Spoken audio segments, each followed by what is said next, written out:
Hey everybody, welcome back to my channel. If you're new, then welcome. My name is Christina and today we're going to be testing out a bunch of new makeup. I have been compiling different products the last couple of weeks now. Some of these things I did purchase during the Sephora sale and I'll be talking about that today. And I will say this video might be kind of all over the place because I have been filming my first impressions to kind of put in as B-roll. So I'm just going to kind of like stick those in as we go. But I did want to get this out for you in case you guys wanted to do some last minute shopping during the sale. So let's get started. This is from Fenty Skin and it's the Guava Goodiez Duo. I already smelled this and it smells really, really nice, very tropical and definitely very strong when it comes to the scent of real guava, which is nice. If you guys know me, you know I love the body butter from Fenty Skin, but I'm going to put that away for now and I wanted to prep my lips with the lip treat. This is just the guava one and I believe that this specific one is exclusive to that duo, but it smells so good. It smells like guava candy. You know when you go to a restaurant and then they have the guava candies in the green wrapper? Oh, I love those so much. This smells just like it, but slightly more candied, a little bit like Fruit Loopy with guava in it. It smells so good. I do have this in other fragrances and I use them periodically and I really think this is a nourishing lip oil. It actually leaves you feeling like you have some sort of a lip balm oil hybrid on the lips. So it's really nice for actual lip prep and hydration. First, we have to talk about the Rare Beauty Matte Foundation. They just released this one right before the Sephora sale, and I did do a first impression wear test of this, so I'll insert those clips right now. I'm very excited about this brand new foundation from Rare Beauty. I got the shade number 16, and this is supposed to be a matte foundation. It's very intentional packaging here. You can see the back is flat, and it does have a lock here, so you can easily access the pump, and the pump is rather large, so you can go in with 2, 3, 1 finger, however you want to do it. I did swatch a couple of shades that I thought would match me when I was looking at them online,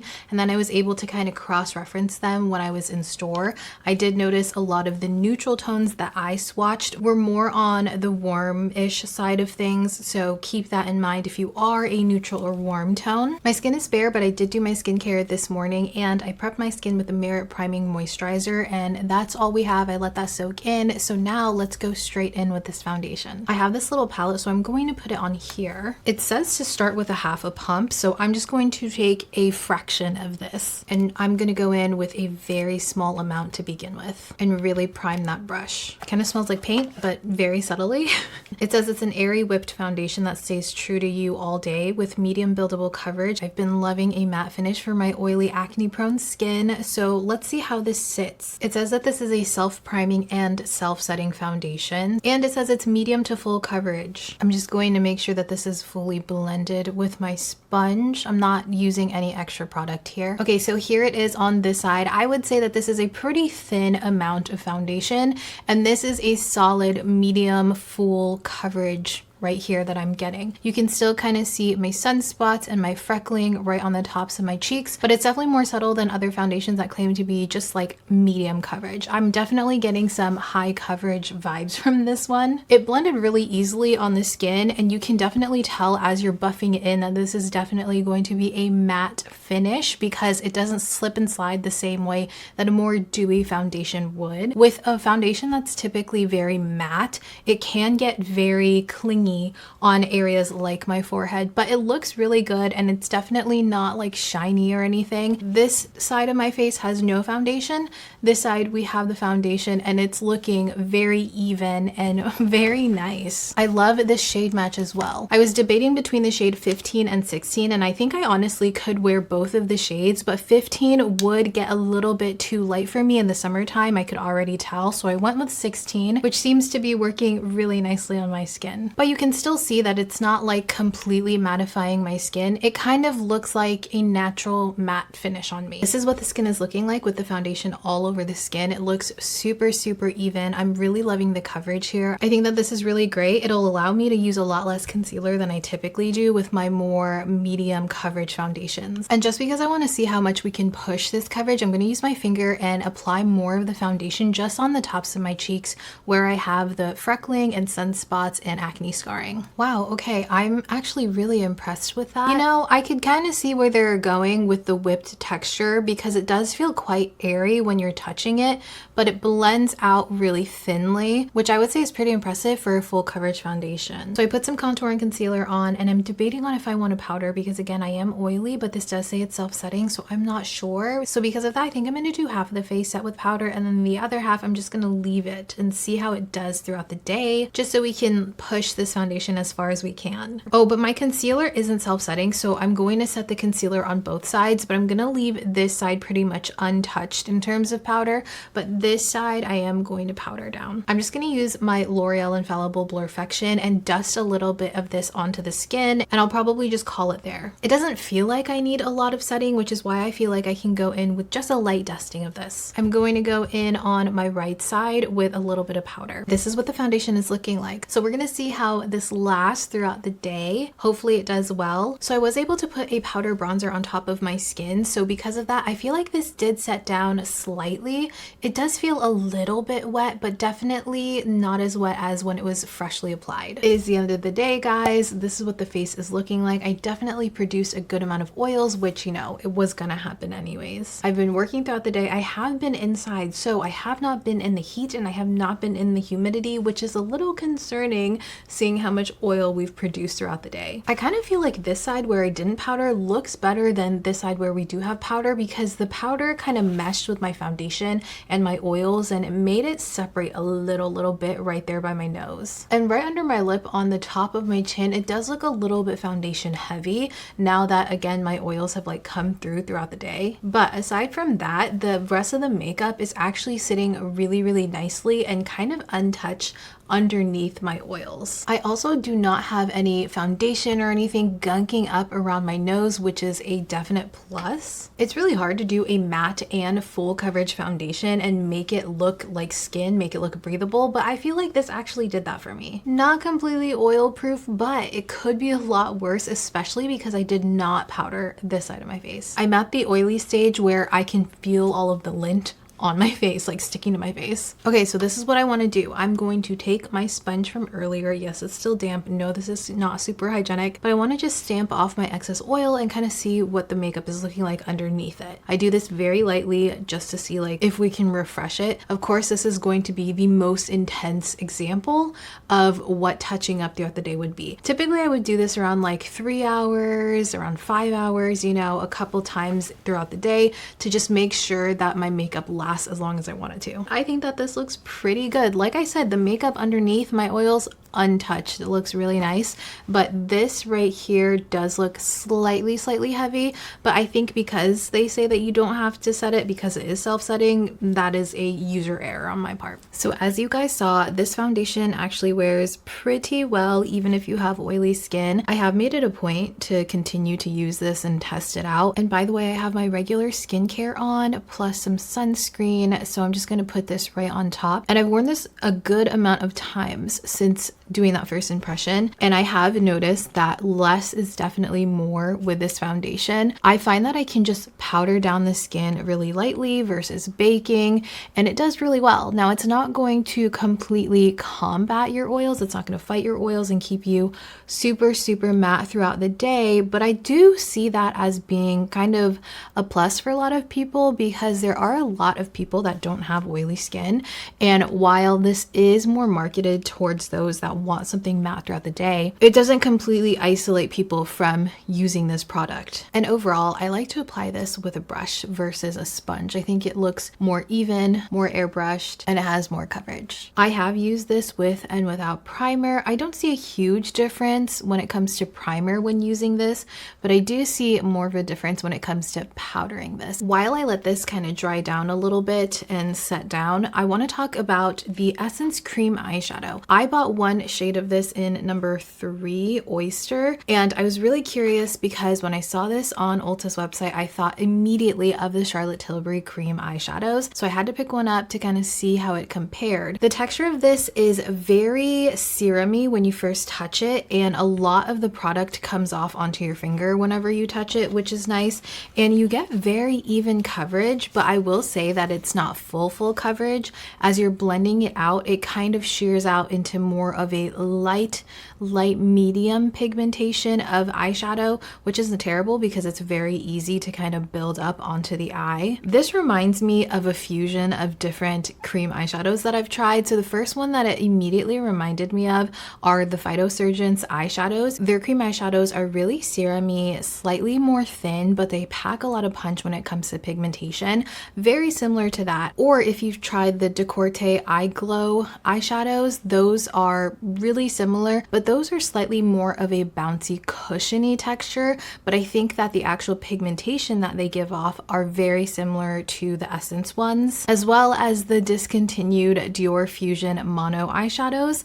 I think in terms of pigmentation, again, a little bit more sheer, kind of like a wash of color. These give the same effect, even though those are going to be a little bit more of a cushiony, bouncy, sort of powder-like cream. But overall, they really perform similarly. And when I wore this, I actually found that it had some pretty good staying power without the primer, but it did last longer with the primer. I did have some significant creasing towards the end of the day on both sides, but I will say that it was stronger on the side that I didn't have any primer on. So I would recommend that you do use an eyeshadow primer with this if you do tend to get creasy eyeshadow when it comes to creams and liquids. All in all, I was really impressed by this, still very impressed by this. I think the color is actually really nice for a taupey shade. Usually taupes go a little bit too gray, a little bit too cool tone, and they kind of wash me out, but this one has a nice touch of brown to it where I can still pull it off. Now this I have not used. I picked this up during the sale as well. This is the brand new MAC Multisculpt Matte Eyeshadow, but you can also use this on your face as well. I got this in the shade Cool Spice. I was thinking that I would get the shade Hodgepodge, and I swatched the two, and out of the two, I think Cool Spice was calling me a little bit more. So I want to try this. I've heard really great things about this formula. So it is described as a deep brown mauve, which I think is very fitting because you can definitely see those mauvey pinky tones that are peeking through, but I also feel like it might look kind of good on the cheeks as well. I don't have any primer on. Again, I want to kind of test it by itself to see how it does. And I'm just going to use a rougher #1 brush, and we're just going to do a little dot. This looks almost identical to the Armani Sandalwood eye tint. I think I can add a good amount here. It feels very thin, almost like watery in a way. It's shearing out incredibly well, but if you're looking for high pigmentation on one swipe, I don't think this is going to be the product for that. Oh, but that color, that's a great one and done eyeshadow color, isn't it? I have the Armani eye tint in 25M Sandalwood. I want to swatch it right next to each other so we can see. Ooh, they're so similar. Definitely a difference here, but I wonder how different it would be on the eyes. 25M Sandalwood from Armani definitely is giving a little bit more tan, less mauve to me. Here's 22M. So Cashew, Sandalwood, and then Cool Spice from MAC. I would argue these are all kind of in the same color family. I do think that Cashew leans way more cool than Cool Spice. This one definitely has a little bit more pink in it for me. I kind of feel like if these two Armani eye tints had a baby, it would be Cool Spice, just slightly more on the pinky side. How pretty. It feels even thinner than the Armani eye tints, but I feel like I'm getting the same color payoff from it because the Armani eye tints feel slightly moussey and slightly more like airy and whipped when you put it on the eyes, while this one feels definitely more thin and sort of serum-y. Oh, but it's so pretty. Okay, maybe we'll use this on the cheeks later. We'll see how this goes. The Essence Silky Blur Concealers. These are incredible. I have used this an extensive amount of time in the last couple of weeks, and truly these are some standout concealers that I've tried recently. I would say that this has a very strong medium coverage. I would almost categorize it in medium-high coverage, kind of veering towards high coverage, but not quite. And it definitely has more of a matte finish, but I would say it's a little bit like a natural matte. You still have a little bit of hydration peeking through as you're blending this in, but as it dries down, you can definitely see that it leans more matte. And even though it has more of a matte finish, it looks smooth under the eyes. It doesn't accentuate any texture that I have going on, and it just looks smooth all over the face because I I do like to use this to kind of color correct as well. The shade 180 I think is going to be the best out of the two, but this one matches my face really well, so I like to use this all over the face and then under the eyes before I go in with a brightening concealer. And the shade 160 I thought was going to match me based on the photos online, but it is much more bright and it's a little bit more on the pink side, like a little bit more rosy, even though it looks a little yellow there.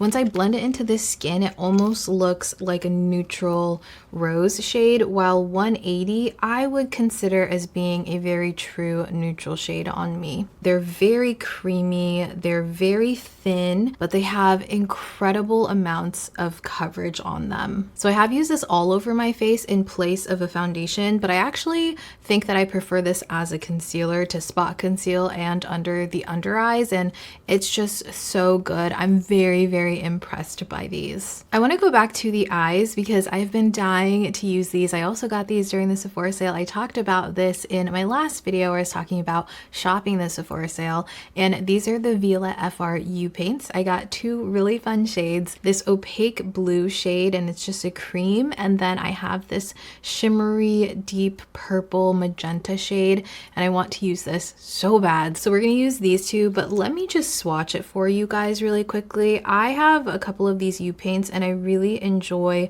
the formula. It is going to be a thicker mousse-like texture when it comes to liquid eyeshadows, and they're extremely pigmented as well. As you guys can see, it's very even pigmentation, it's very true pigmentation, and even if you blend this out onto the eyelids, it holds on to that pigmentation. It doesn't get streaky, at least with the ones that I own. I can't speak for these just yet. Look at those shades. That cobalt blue, this is one of my favorite colors to wear clothing wise, and I couldn't pass it up because I think that is such an incredible shade, and if it performs just as well as the other liquid eyeshadows that I have from this line, I think it's going to be the perfect cobalt blue eyeshadow. So I'm going to use this as a wing liner, and I'm just going to apply this. I'm going to wipe off the excess, apply it, and then I'm going to further wing it out with my brush because I want it to be a pretty heavy wing liner compared to what I usually do because I want it to be noticeable. Okay, so I think the easiest way to use this is actually the very tip of this and using it on its side and then creating that wing and then cleaning up the excess rather than trying to create the shape with a brush. So that's what I'm going to be doing. Okay, they're definitely not even, but let's just pretend that they are. This is a really pretty fun shade. I actually enjoy that you can see sort of the metallic finish on the purple and then it's not just purple eyeshadow. Once I curl my lashes, I think we'll be able to see a little bit more what we're working with. Moving back now to complexion. So NARS recently came out with contour sticks. They have their multi-sticks in blush shades, and then they released these contour sticks. Now, I did test this out, did a first impression on this as well. Let me just show you guys my first impression on this. Okay, so first off, the shade of this, it's a really great contour shade. You guys know that I like a contour stick that has a slight amount of like neutral brown in it, because if I don't have something in a contour stick like that, then it becomes too cool and it becomes too gray on my skin tone and it just looks so unnatural. This is the perfect tone in my opinion for something that I would consider a contour, and because it's on the lighter side of things as well, it's not too difficult to blend out and it doesn't look out of place on my face. It really does look like a shadow on the skin if I apply this correctly, if I'm really strategic with the placement of it. And I had a feeling that I would like it based on the multi-stick blushes because those definitely are in a cream texture, but then they dry down to a powder form as you are actually blending it in. And this does the same exact thing. It really does feel upon first touch like a powder. It instantly transforms into a powder finish, and I am so impressed by that. Truly, I think that it blends really nicely, and then the finish of it is that blurred velvety powder finish. You guys can see right there on the back of my hand just how blurred and like dimensional this looks on the skin. I have been using a lot more powders versus cream sticks and liquids and stuff,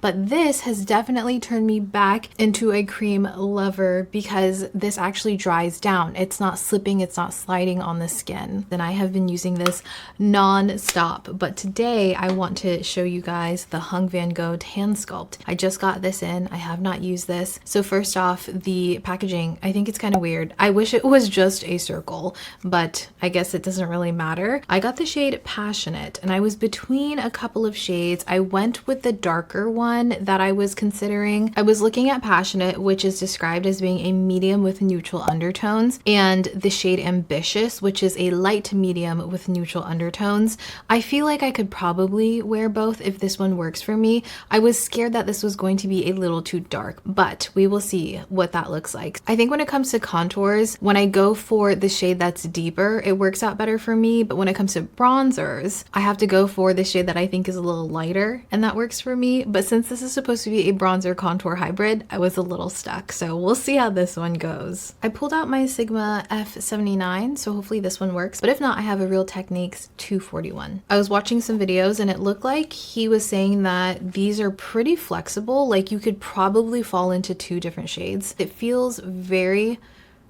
greasy, like very hydrated and slightly serum-y. That looked scary for me. Okay.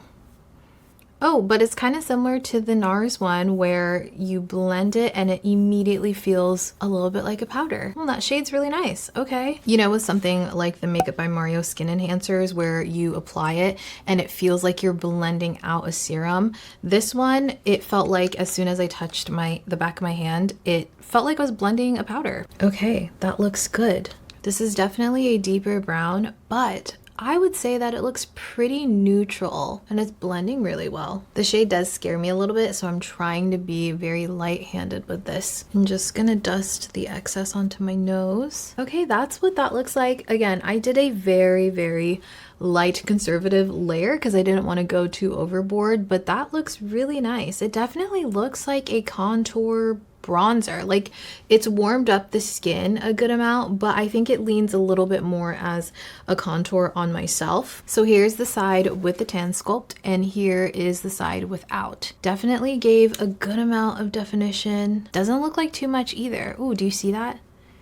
Looks really nice. Not as intimidating as I thought because it's quite easy to blend into the skin. I think a lot of it has to do with the fact that this has a pretty high powder content in it. You can feel it when you blend it into the skin. It doesn't feel greasy. It doesn't feel balmy. It really does kind of feel like a powder, which is what drew me to this the most. Since I was looking for something a little bit more matte, more powder-like. Oh yeah, that looks great. I don't know if this is a great nose contour shade. I feel like it's slightly deep for what I like on my nose, but it still works. Like, it doesn't look terrible from what I'm seeing on camera. This is what the Tansculpt looks like on me. This actually looks very nice and very natural. I think it works really, really well. I think it does definitely have a mix of contour and bronzer, but this shade on me in particular, I think definitely leans a little bit on the contour side. I think if I had gone for the lighter shade Ambitious, that one looked like it would be a little bit more on the bronzer side. So based on what you're going for, I think it definitely depends on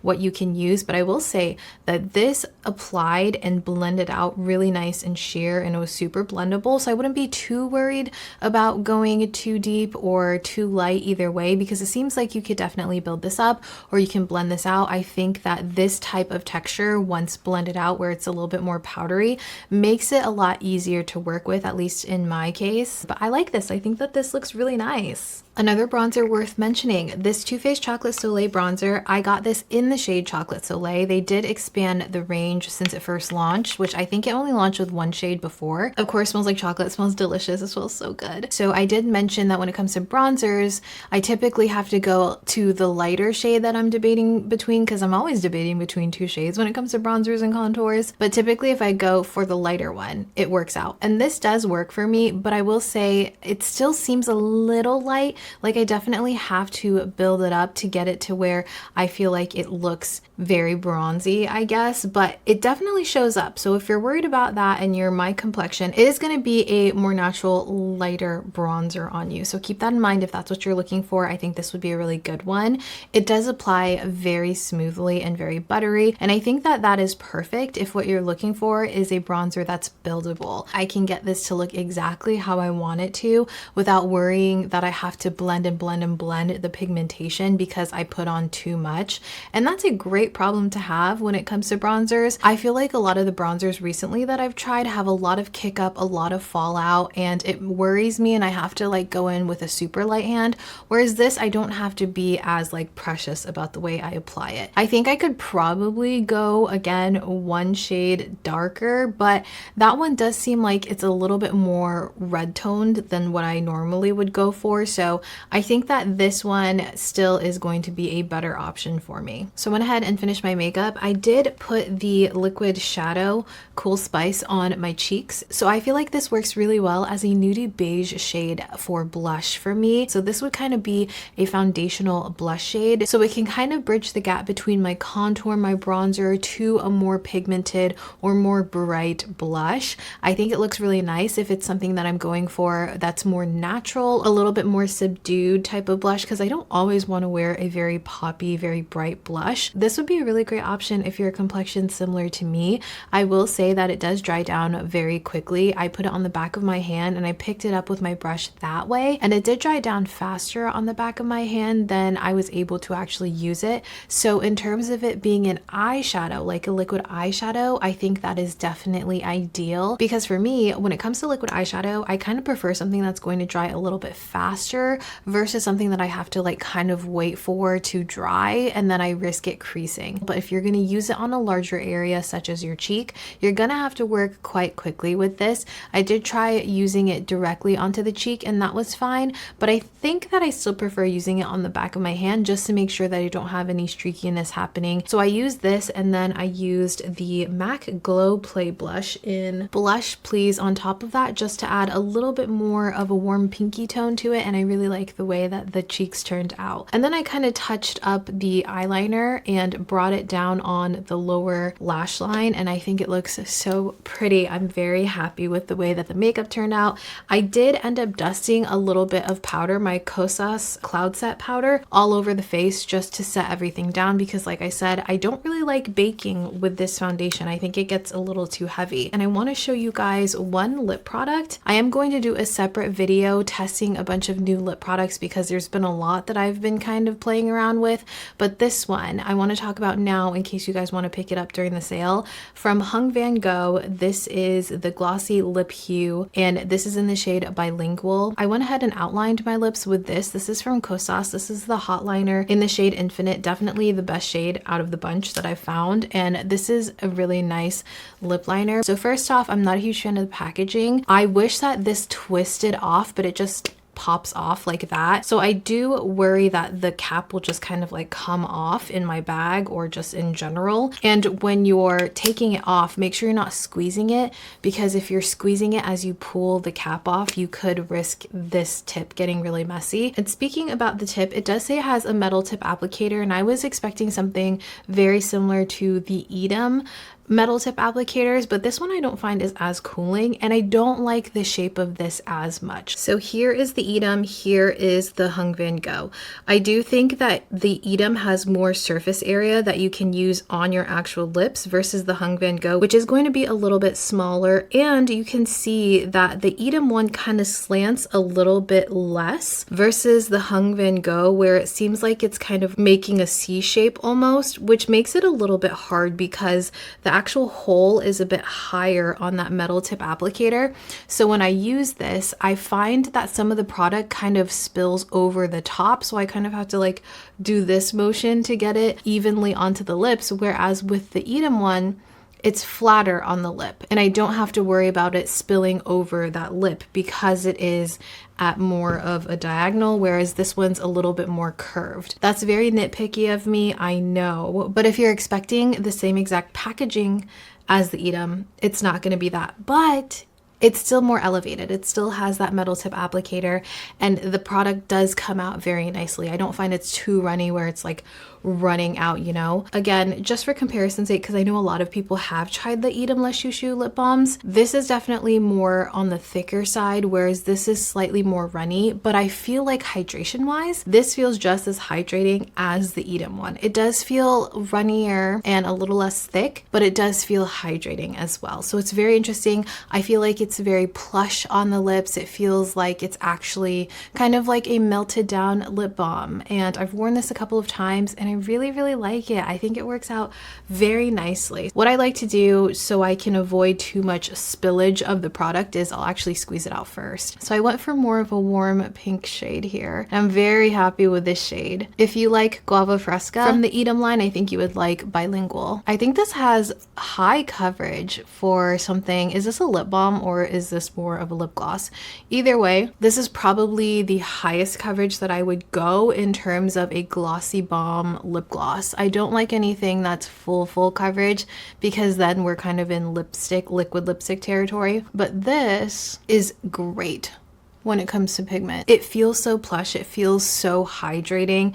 It actually feels like it's adding hydration to the lips, which I think is such a plus. And not a lot of lip glosses or like glossy balms or tinted balms, I feel like, actually leave my lips hydrated, whereas this one so far has been leaving my lips feeling hydrated and sort of plumped as well. I'm very much enjoying this and I'm trying to stop myself from purchasing other shades. I'm going to just enjoy this one. I think it works really well for a lot of lip combinations that I typically like to do, and it works really well with a lot of lip liners that I tend to enjoy. But if you want to see more lip products that I picked up during the sale and in general at Sephora and Ulta, then I will be doing a separate lip product video for you guys. Okay guys, here is the final look of everything that I've been testing out recently and also bonus things that I bought during the Sephora sale. I think so far everything that I bought has definitely been a hit because I was very, very particular about things I purchased.